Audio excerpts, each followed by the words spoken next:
Hello! So today I'm coming to you with a requested video. The people want to know, and by people I mean my one friend who told me in my real life, hey, I think you should make this video. So this is a requested video. People have been breaking down my doors to hear this. And that video is how to read more. So some background about me from when I'm fiddling with my notes. Some background about me is, and I've said this in my goals video, like I achieved my reading goals, like what next? So I went from being a well-read middle schooler, as in someone who read a lot of really crappy books, to not reading at all, to a few years ago slowly picking up books and like steadily increasing the amount that was being read year by year. And I think I've picked up some tips. Some of these are going to be like pretty obvious ones, but some of them I don't know if I've ever heard. Maybe it's because I don't really watch a lot of these videos, but also maybe it's because these aren't actually super common things to hear. So either way, I hope you enjoy this video. Let me know if you have used any of these tips or any tips you have found useful. So the first tip I have is really obvious, and that is take a book with you no matter where you are. And I think that more than just like the idea that having a book with you will always make you read more, is that it will, I think, build in the habit of you have 5 seconds off, pick up a book. You don't know what to do, pick up a book. Like that is more what you're trying to build, I think, is the just instinct to read, like instinct to pick up a book and start getting into it. Excuse me, I have like an itchy nose. And yeah, so always having a book with you and thinking like, and don't be embarrassed about it. I know that there's like the whole like people who read at bars are annoying. Well, I don't really give a crap, and I'd rather be reading a book than scrolling mindlessly on my phone.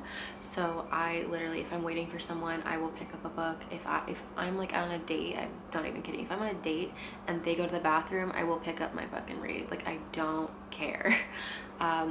And yeah, so not caring. Maybe some people think that's rude. I don't think that's rude. Like if you're not in front of me, like if you're in front of me and I'm reading, like that's rude. But if you're not in front of me, if you're doing something else, like I don't think there's anything wrong with reading in that moment. That's just me. I also think too, there's like those moments in life that are just like an awkward amount of time. There's the College Humor sketch about that. And to me, like that's perfect. Like the best thing to do with an awkward amount of time is just like do a little bit of reading. Yeah, so the next thing is if you're in a slump, which for example, currently I'm reading We by Yevgeny Zamyatin, but I'm in a slump with this. So I picked up something else and I'm gonna read this, and maybe this weekend I'll get out of the slump and I'll just knock this out of the park. Who knows? I know that there's this idea that like you should just finish your book. Like, oh, you're reading it, but you're not really reading it. You're not actively reading it. It's fine, you know? If something isn't sparking joy at this moment, that doesn't mean that you should put it away. You shouldn't feel pressured to like pick up and finish a book in one go. I was just watching Apocalypse reading Seb, and there's like a great point like about like putting a book back into a library and taking those breaks, you know, stuff like that. Like that's taking a break. A lot of fiction was serialized at some point, and so yeah, I think the idea that like even reading should be, you know, from start to finish the same is it's silly, and you shouldn't feel the pressure to read in that way. I also think too, I have oh my gosh, it's over there, Upstream by Mary Oliver, and I try to read that because it's a book about nature. I try to read that when I'm in nature, and yes, it's been very slow for a very short book, and maybe I will need to reread that book at some point, but I would prefer to know that every time I'm reading it, I'm in the space to absorb that information, as opposed to just reading it for the sake of getting through it. Yeah. I also don't tend to DNF books, except I'm gonna DNF this book. I do tend to like put something aside and try to eventually finish it. I might never eventually finish it, but, or I might start a book over 6 times, but that's also because I don't tend to pick up books that I think I'm gonna dislike. which doesn't mean a lot, like no one's like actively trying to do that, but you get what I'm saying. You know, I do kind of try to give books the time of day because there's a reason I was drawn to it. And it takes a lot for me to say, like, I'm never picking up this book again. Next advice is to pick the format that is best for you. This is the obvious one, like, is audiobooks reading? I think functionally, yes. Like, yeah, there is like the skill of seeing, like, the identification of words, and for some people that's slower, maybe they can speed that up. Or if you're learning a language, there is a lot of value in being able to read. But when I ask someone if they've read a book, I'm not asking about that skill. I'm asking about, have you ingested the information? So to me, who cares if you know the story or the writing? It doesn't, I don't care how you engaged that, you know? But with that too, I've noticed that I prefer nonfiction on audiobook. So it's almost like a long form podcast. It's really nicely scripted, and I'll listen to it going to the grocery store, or if I'm going for a walk or walking home from work. That is just like, that is heaven to me. I take a lot of classes, and one of the trains here goes express, and I always get paranoid, so I basically get off on a stop that's 30 minutes away from me, and it gives me 30 minutes of just being able to listen to an audiobook, and that's been really great for me. And I've gotten to, you know, finish a lot of books like that, especially nonfiction, where you know, I do prefer that format. But again, you know, it's whatever format works best for you. I don't really like on my phone ebooks, but if that works for you, that's great. And honestly, the ebook would be really handy if it was on my phone, because then I could just, you know, literally read anywhere. Because my phone's probably everywhere that I am. Next up is to track what you're reading. You can do that through different apps. I like to physically track, but not only do I track what I'm reading, I track what I'm purchasing.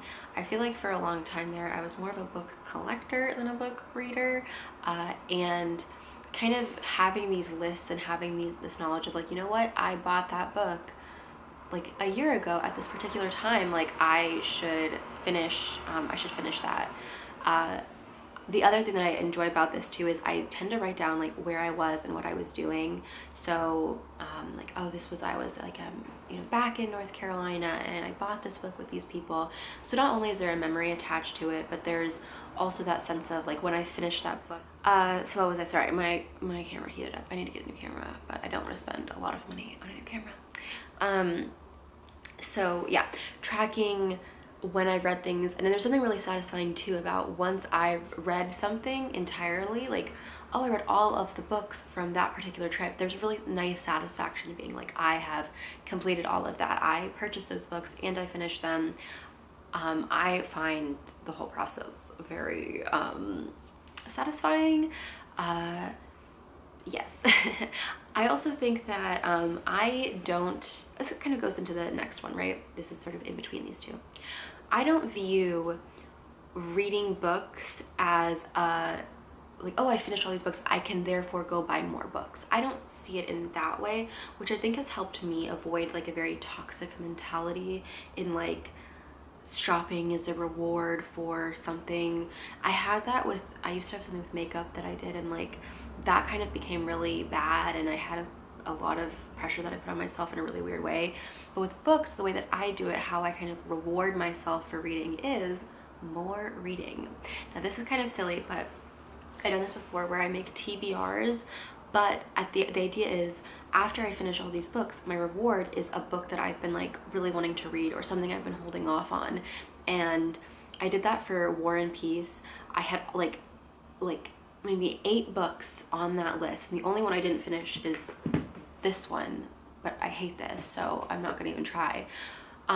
So my reward for all of that was that I got to start reading War and Peace, almost to prove to myself that I could read X amount of pages.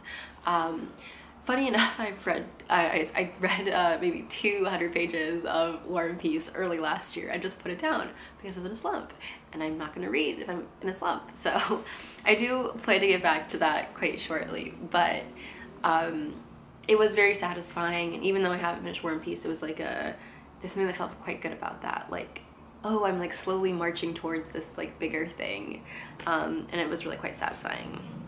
And my last tip, which is very obvious, that is, what is your why? Why are you reading? This is another thing I talked about in my, like, I finished my reading goals now what thing. It was a video. I feel that a lot of us, when we're thinking about why we like reading, you know, there is that stereotype of what reading means. There is that you should read X types of books. You should, if you're a reader, you should know about literature. You should know all these people. You should have read X, Y, and Z if you're into this. Screw that, right? Why are you reading? To me, I know I'm reading because I like I like hearing about all these perspectives on what people think about life. I like hearing those like long-winded passages about some character's personal philosophy. I really enjoy that. I also really enjoy interesting descriptions of stuff, and I feel all of that makes me more reflexive, more thoughtful on my life and what's going on around me. I see the world more poetically when I read, and I appreciate that great. That is me. That is how I read. That is what I know I appreciate about reading, right? Like, I think when I was younger, I wanted to read like romantic stuff, and I wanted to read about like that kind of stuff. I wanted to read that. I don't want to read that anymore. I don't want to read like teenage high school dramas. But at the same time, if you read because you want to relax, if you read because you want almost like reality television but a book, that's fine. There's nothing wrong with that. And you shouldn't force yourself into reading something that isn't meant for you, or like feel weird about how you read. Like, I'm very ignorant about, like, I feel like the culture of reading, you know, like I'm very much like, I don't know a lot of like classical stuff. Even though I want to read that stuff, I don't know all of that kind of fluff. I just know I saw a book on a shelf and I wanted to read it, and I did. I think what I'm trying to say here is basically, don't read a book because it's hyped, it's popular, it's etc., etc. Like, you know, or even it's important, it's classical, it's well regarded in the literary canon or something. I feel like I see a lot of videos here on a booktube, and I know some of them are for comedic purposes, of people picking up hyped books and then being disappointed. And I was like, well, yeah, I mean, is that the kind of book that you like? Is that like, why did you decide to read that outside of this was a popular book somewhere? You know, like, really consider if it will align with, you know, the kind of reader you are, if that makes sense. Maybe I'm overthinking this, but I don't know, it was just a thought. I've had to restart this so many times because my camera keeps freaking overheating. It's so annoying. I just want to finish it.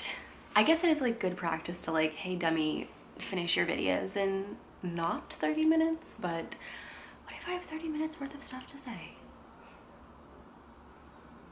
Anyway, so the point I was making is, I hope this video inspires some of you to read, and if it does, let me know what you've read. My goals this year are more pages-based. I want to read more long books that I can just sink and drown in like a pleasant way. But yeah, currently I am reading technically 2 books. Technically. I've read a page of this book. This is my book club's pick of the month, and it is They Can't Kill Us Until They Kill Us by Hanif Abdurraquib. And again, I'm still finishing We by Yevgeny Zamyatin. Both of these are from Providence. Both of these are from Symposium Books, and I think, if I'm not mistaken, if I finish both of these, I might have finished all of the books I bought at that particular bookstore, which would, again, be a nice thing to cross off the list. And the other one is Dead Souls by Gogol. So yeah, this has been quite good. He's very funny. I do like how he reads. In fact, there was a part that I highlighted for this particular video, and it was talking about Manilov, and it's in his study there was always some book lying with a bookmark on the 14th page, which he'd been reading constantly for the past 2 years. So exactly, you don't want to be like Manilov. You want to finish your books. Maybe use some of these tips to help you finish your books that are constantly on page 14. Anyway, I hope you liked this, and I'll see you in my next video. Bye-bye.